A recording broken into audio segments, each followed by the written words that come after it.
కాలాలు. ఎందుకంటే మనుషులు చెడ్డవారు, స్వార్థ ప్రియులు, ధనాపేక్షలు, బింకంలాడువారు, అహంకారులు, దూషకులు, తల్లిదండ్రులకు అవిధేయులు, కృతజ్ఞత లేనివారు. కృతజ్ఞత కలిగి ఉండాలి. ఈరోజు కృతజ్ఞతతో ఈ కుటుంబం ఈ కూడికను ఏర్పాటు చేశారు. మరి వారి యొక్క వ్యాపారంలో వెళ్ళినప్పుడు వారి చుట్టూ తన దూతలను కాపలా ఉంచి కాపాడే దేవుడు ఏం చేస్తాడు? తన బిడ్డల చుట్టూ వారి దూతలను పెడతాడు ఆయన. 34వ కీర్తన 7వ వచనంలో చూస్తే అక్కడ ఏమంటాడు? 34వ కీర్తన 7వ వచనం, యెహోవా యందు భయభక్తులు గల వారి చుట్టూ ఆయన దూత కావలి ఉండి వారిని రక్షించును. యెహోవా యందు భయభక్తులు గల వారి చుట్టూ ఆయన దూత కావలి ఉండి వారిని రక్షించాడు. బిడ్డలను తన దూతల కాపుదల్లో ఉంచాడు. వారు భక్తి కలిగిన వారు వ్యాపారానికి వెళ్ళే సమయంలో మందిరానికి వచ్చి ప్రార్థన చేసుకొని ప్రార్థన చేయించుకొని వెళ్ళినటువంటి బిడ్డలు నాడు ఉదయాన్నే వచ్చి ప్రార్థన చేసుకొని ప్రార్థన చేయించుకొని వ్యాపారంలో వెళ్ళి దేవుడు వారి భక్తిని బట్టి దేవుడు తన దూతలను పంపి వారు ఎక్కడ ఉన్నా వారి టెంట్ చుట్టూ తన దూతల నుంచి కాపాడి వారి ప్రయాణాలలో కాపాడే. 121వ కీర్తనలో చెప్తాడు ఏమని? ఇశ్రాయేలును కాపాడువాడు నిద్రపోడు, కనుక కాపాడిండు, క్షేమంగా తిరిగి గృహానికి తీసుకొని వచ్చాడు.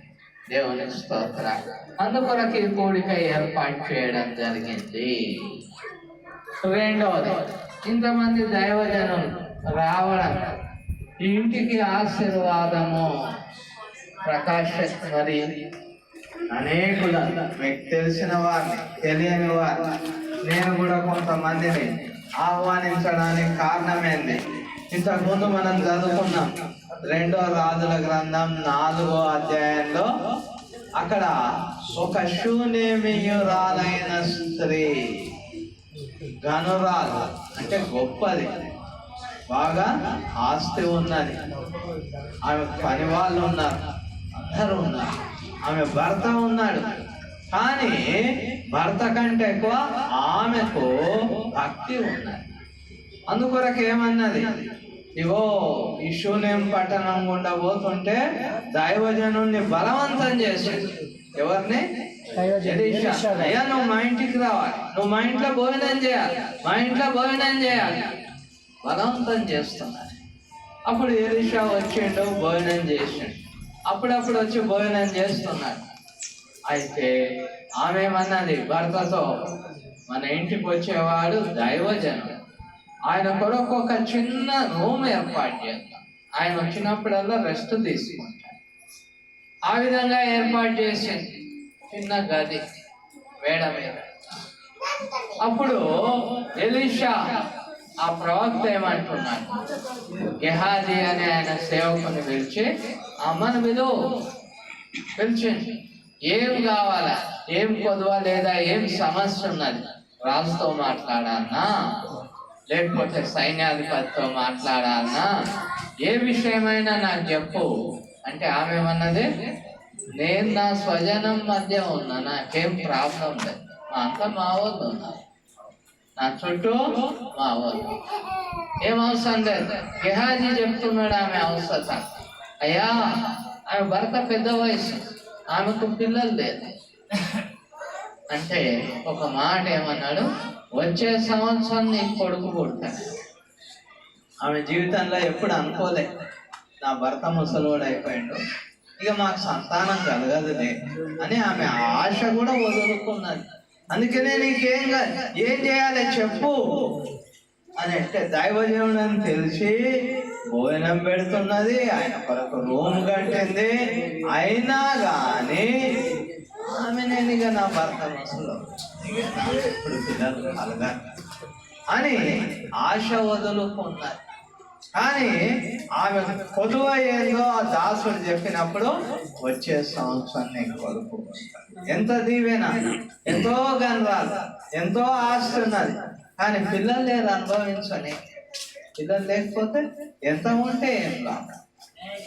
మన సంతోషం పెరగాలని అంటే మనం సంపాదించింది ఎవరి కొరకు? మన పిల్లల కొరకు. కాబట్టి ఆ దీవెన ఎట్లొచ్చింది? ఆ దైవజనుడు వచ్చి భోజనం చేయడం ద్వారా మొదలైంది.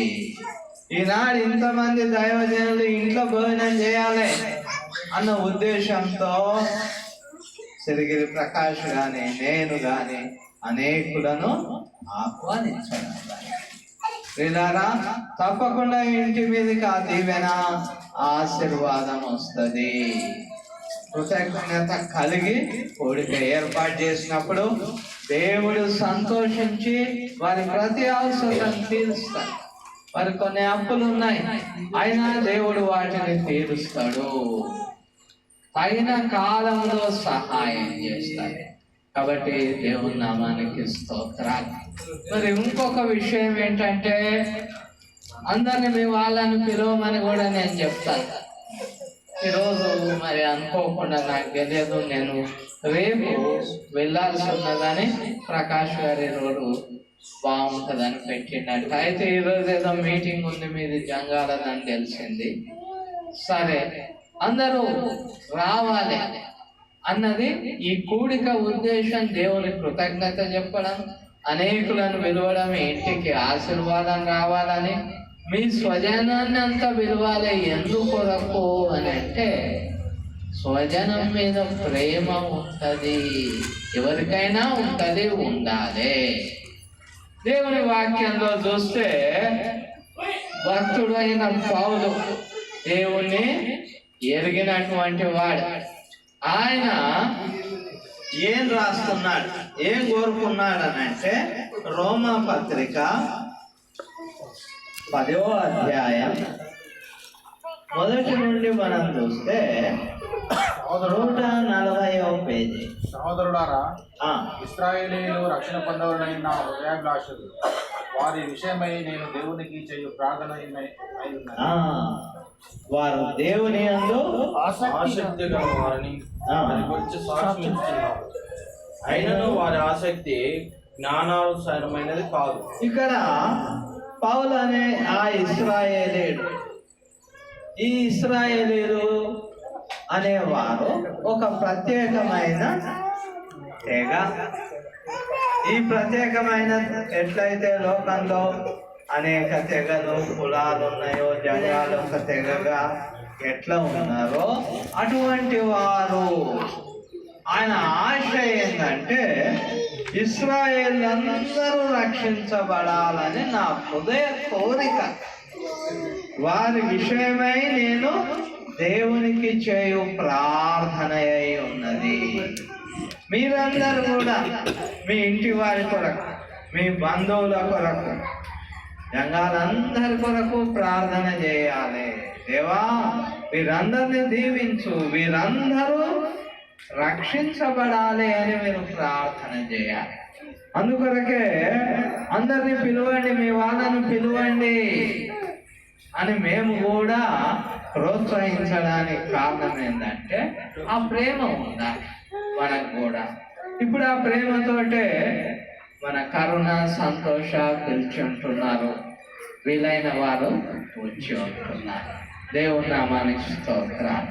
ప్రేమైనటువంటి దేవుని బిడ్డలారా, ఈ వీరు దేవుని యందు ఆసక్తి కలిగిన వారే, కానీ జ్ఞానానుసారమైన ఆసక్తి కాదు.